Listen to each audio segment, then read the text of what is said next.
ओम नमः शिवाय, हर हर महादेव, जय महाकाल। दोस्तों, आज की वीडियो बहुत ही खास और उत्तम होने वाली है। बहुत ही अच्छी जानकारी आज आपको मिलने वाली है। पूज्य गुरुदेव की कथा सुन करके और समझ करके मैं आज आपके लिए बहुत सुंदर सी जानकारी लेकर के आई हूँ। पूज्य गुरुदेव ने कहा है कि 3 तरह के जल होते हैं।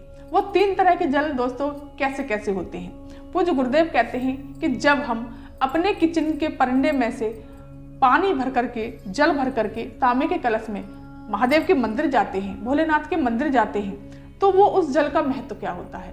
तो पूज्य गुरुदेव कहते हैं इस जल का महत्व ये है कि जब हम अपने घर से, किचन के परंडे से जल लेकर के शिव जी को समर्पित करते हैं, तो इसका महत्व होता है कि हम महादेव को अपने घर का एड्रेस बता रहे हैं, अपने घर का पता बता रहे हैं कि बाबा मेरे घर का पता ये है, आप मेरे पर कृपा और अपनी कृपा दृष्टि मेरे पर रखिए।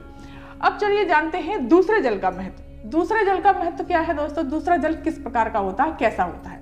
दूसरा जल बताया है पूज्य गुरुदेव ने इत्र का जल। जैसे आपने दोस्तों इस प्रकार से आपको तांबे के कलश में जल भर लेना है, अपने घर से ही भरना है दोस्तों, किचन के परंडे से, और इसमें थोड़ा सा आपको इत्र डाल लेना है।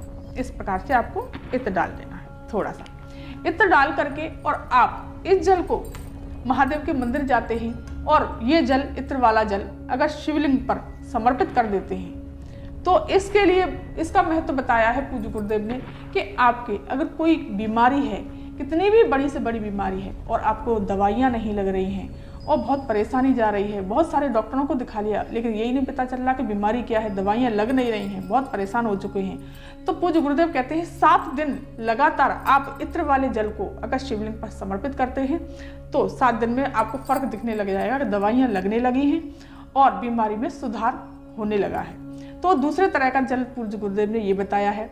अब जानते हैं दोस्तों तीसरी तरह का जल। अब तीसरी तरह का जल शिवलिंग पर किस तरह से और किसका जल चढ़ाया जाता है।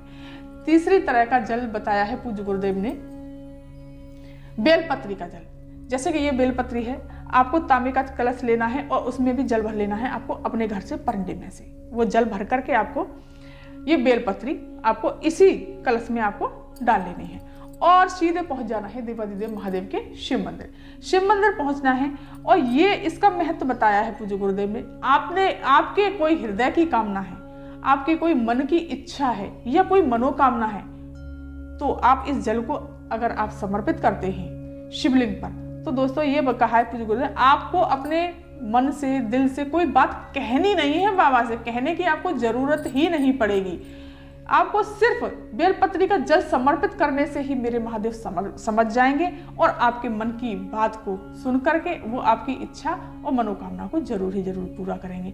तो पूज्य गुरुदेव कहते हैं कि कभी भी आपके हृदय में कोई भी विशेष मनोकामना है जो पूरी नहीं हो रही है, तो आप डेली अगर जल चढ़ाते हैं, डेली मंदिर जाते हैं, तो बेलपत्री डालकर शिवलिंग पर जल चढ़ाना चालू कर दीजिए। तो दोस्तों ये 3 तरह के जल, बहुत सुंदर जल बताए हैं।